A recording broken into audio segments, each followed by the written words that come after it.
करते हुए पाकिस्तान और अफगानिस्तान के बीच बातचीत बेनतीजा रही है। अब आप इसको ऐसे समझिए ग्राफिक्स के जरिए कि अफगानिस्तान पाकिस्तान जो शांति वार्ता है वो बेनतीजा होती हुई दिख रही है। जी हां, और आपको बता दें दोनों देशों के प्रतिनिधियों के बीच जो लिखित गारंटी बेनतीजा रही है। इसके अलावा आपको बता दें कि शरणार्थी वापसी जो तालिबान ने पाक की शर्तों को अविश्वास पर आधारित बताकर खारिज कर दिया है। जी हां, इस विफलता का बड़ा कारण यह माना जा रहा है कि जो पाकिस्तान है वो कहीं ना कहीं भरोसा नहीं कर पा रहा। जी हां, पाक की बढ़त हासिल करने की नीति और तालिबान पर भरोसा नहीं होना, तालिबान पर गहराता शक है। पाकिस्तान चाहता था कि अफगानिस्तान लिखित में यह भरोसा दे कि अफगान धरती का इस्तेमाल टीटीपी की ओर से नहीं होगा।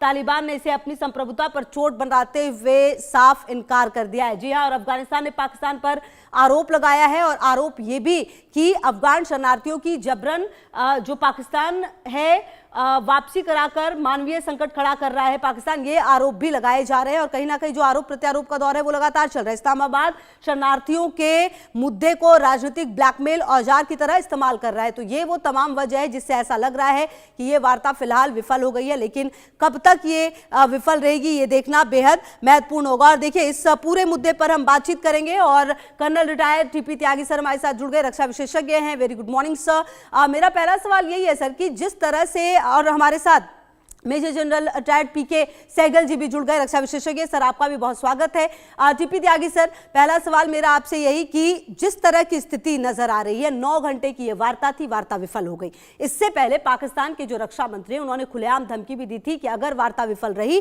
तो अफगानिस्तान के साथ जो ये लड़ाई है वो और खुलकर होगी। कुल मिलाकर अब किस तरह की स्थिति दोनों देशों के बीच नजर आने वाली है? मनोरमा जी धन्यवाद अपने चैनल पर बुलाने के लिए। जय हिंद। अगर ये वार्ता सफल भी हो जाती तो भी ये वार्ता टूटनी ही थी।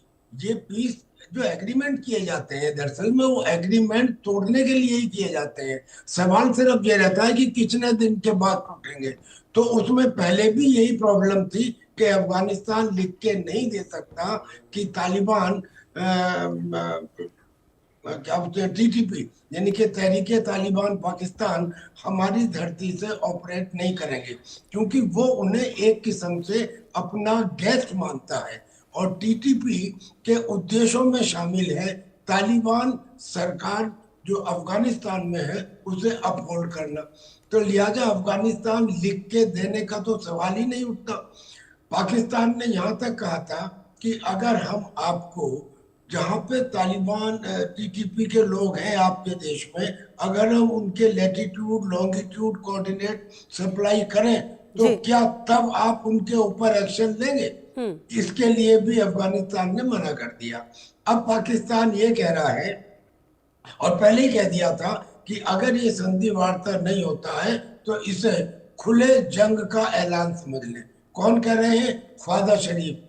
ख्वाजा शरीफ क्या? ख्वाजा हाफिज। ख्वाजा हाफिज क्या? ये वहाँ के डिफेंस मिनिस्टर हैं जो जनरली व्हाट्सएप की रिपोर्ट को देखकर बताते हैं कि हमने ऑपरेशन सिंदूर में 7 हवाई जहाज मार दिए थे इंडिया के। यानी कि इनकी रिलायबिलिटी क्रेडिबिलिटी खुद पाकिस्तान की सरकार में नहीं है। अब एक बात ये, दूसरी बात मैं ये कहना चाहता हूँ कि पाकिस्तान ये सोचता था कि शायद बगराम एयरबेस जिसे अमेरिका लेना चाहता है उसको मैं उसमें उसकी मदद करके और अमेरिका से सारे किस्म के फायदे उठा लूंगा। लेकिन पाकिस्तान को ये नहीं मालूम कि जो डोनाल्ड ट्रंप है वो एक डील करते हैं। उन्होंने अफगानिस्तान को शायद ये कहा है कि भाई तुम्हारा जो $8 बिलियन मेरे यहाँ फ्री हुआ रखा है मैं उसे आपको दे दूंगा, आपको रिकॉग्नाइज भी कर दूंगा। तो पॉसिबली पाकिस्तान की जो पोजीशन है वो इसमें कम हो जाएगी, यानी कि पाकिस्तान के पास कोई हैंडल नहीं रहेगा। बिल्कुल। अच्छा टीपी त्यागी सर, मैं आपसे जब आऊंगी अभी तो आगे यहीं से चर्चा की शुरुआत करूंगी। चर्चा में मैं पीके सहगल सर को भी लेकर आती हूँ और फिर वापस आपके पास भी आऊंगी। सर देखिए ये जो वार्ता थी ये विफल हो गई। हालांकि जब सीज फायर हुआ था तो भी मुझे याद है कि पाकिस्तान ने सीज फायर खत्म होने के कुछ घंटे पहले ही अफगानिस्तान के रिहायशी इलाकों पर हमला कर दिया था, जिससे उनके कुछ क्रिकेटर्स की भी जान गई और कई जो ऐसे मासूम लोगों की जान गई थी। पाकिस्तान इन चीजों को करता है, लेकिन अब जब खुलेआम ये वार्ता तो विफल हो गई, आने वाले समय में क्या सिचुएशन यहां पर नजर आएगी और भारत का क्या टेक रह सकता है सर इस पर? देखो आने वाले समय में situation as far Pakistan Afghanistan is concern काफी ज्यादा खराब होगी। दोनों ही देश जो है एक दूसरे को ट्रस्ट नहीं करते, एक दूसरे के ऊपर किसी प्रकार का कोई विश्वास नहीं। अगर आपको याद होगा दोहा में जब पीस टॉक्स हो रही थी, उसी पीस टॉक के अगले दिन दोनों देशों ने एक दूसरे के ऊपर वार शुरू किया। अभी भी जब इस्तांबुल में बातचीत हो रही थी, ये बातचीत 9 घंटे नहीं 15 घंटे चली, over a period of 2 days, लेकिन किसी प्रकार का कोई समझौता नहीं हुआ। और इस दौरान में भी अगर देखो कि कल पाकिस्तान और अफगानिस्तान के बीच में फिर झड़प हुई है, जिसमें अफगानिस्तान साफ तौर पे कह रहा है उन्होंने 5 सैनिकों को मार गिराया है, और पाकिस्तान का दावा है कि उन्होंने 25 मिलिटेंट्स को मारा है। अफगानिस्तान की सब 3 बड़ी मांगे थी। सबसे पहले की जो दुरन लाइन है, दुरन लाइन को एक्सेप्ट नहीं करते। वो कहते हैं कि परिवार जो है दोनों साइड में बटे हुए हैं, और उन जी इसलिए दुरन लाइन को एक्सेप्ट नहीं करते। दूसरा उन्होंने साफ तौर पे कहा है कि पाकिस्तान के माध्यम से किसी प्रकार की उनकी सॉवरेनिटी की वायलेशन नहीं होना चाहिए, खास करके एयर वायलेशन, और ना ही लैंड बॉर्डर्स के माध्यम से वायलेशन। और तीसरा उन्होंने कहा है कि उनकी इकोनॉमी के लिए बड़ा ज़बरदस्त झटका है जो पाकिस्तान ज़बरदस्ती शरणार्थियों को वापस भेजने की कोशिश कर रहा है। पाकिस्तान ने इसको एक्सेप्ट नहीं किया, और जहाँ तक पाकिस्तान की तरफ से एक प्रपोजल रखा गया, पाकिस्तान ने कहा कि तरीके तालिबान पाकिस्तान को किसी प्रकार की वो सेफ सेंचुरी मत दे, और यकीन करें कि अफगानिस्तान की धरती जो है उसके माध्यम से पाकिस्तान के ऊपर कोई हमला ना हो।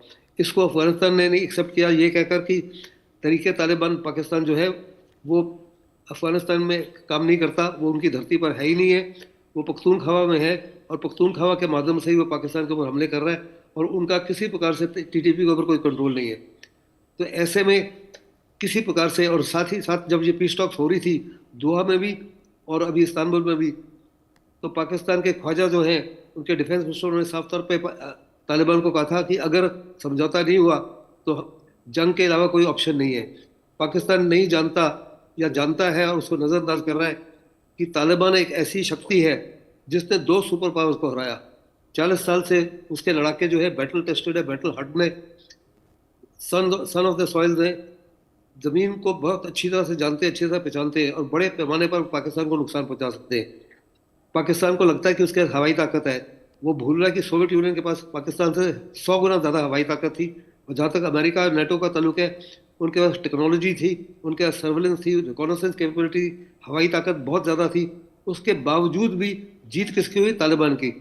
और पाकिस्तान के लिए बहुत ही ज़बरदस्त भूल होगा। पाकिस्तान की फोर्सेस समय कम्प्लीटली डिसिपेटेड है, लाइन ऑफ कंट्रोल पर भी है, उधर सरपरी के इलाके में भी उनको उनको उनको घबराहट है, वहाँ भी फोर्सेस उनकी हैं, पंजाब बॉर्डर पे भी है, गुजरात पे भी है, राजस्थान में भी है, साथ ही साथ पीओके में भी है, बलूचिस्तान में भी लगी हुई है, सिंध में भी लगी हुई है। ऐसे में पाकिस्तान की फोर्सेस जो कम्प्लीटली समय डिसिपेटेड है, किसी प्रकार से वो कॉन्सेंट्रेट नहीं कर सकते। और ऐसे में अगर उन्होंने तालिबान के साथ कोई पंगा लिया तो निश्चित पाकिस्तान की हार होगी, इसमें किसी प्रकार का कोई शक नहीं होना चाहिए। लेकिन पाकिस्तान को somehow the other विश्वास है कि वो because of the air power and because of the greater artillery वो शायद हामी हो जाएंगे तालिबान के ऊपर। ये उनकी ज़बरदस्त गलती होगी, ज़बरदस्त भूल होगी। इसी भूल के कारण अमेरिका पिटा, और किस माफिक अमेरिका अपनी इज्जत बचा के वहाँ से भागा, अब सारी दुनिया जानती है। कई billion dollar, $6 billion worth modern weapon जो है अफगानिस्तान के पास है, वो पाकिस्तान के वेपन से भी बेहतर है।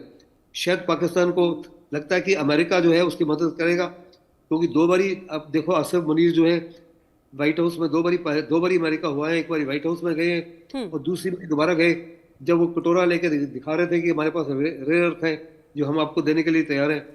लेकिन अमेरिका अगर उनकी मदद करता भी है या वेपन को देता भी है तो it be far too late.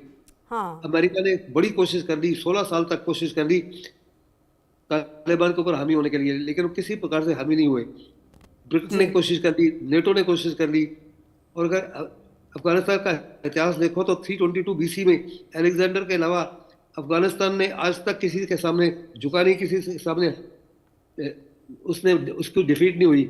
ऐसे में पाकिस्तान बहुत ही ज़बरदस्त, मेरे मुताबिक बहुत ही ज़बरदस्त गलती करेगा अफगानिस्तान के साथ में या तालिबान के साथ में पंगा लेने के लिए। Back to you. बिल्कुल, और सर सही बात है कि कहीं ना कहीं अब देखना ये है टीपी त्यागी सर, देखिए अब सवाल तो ये है कि जिस तरह की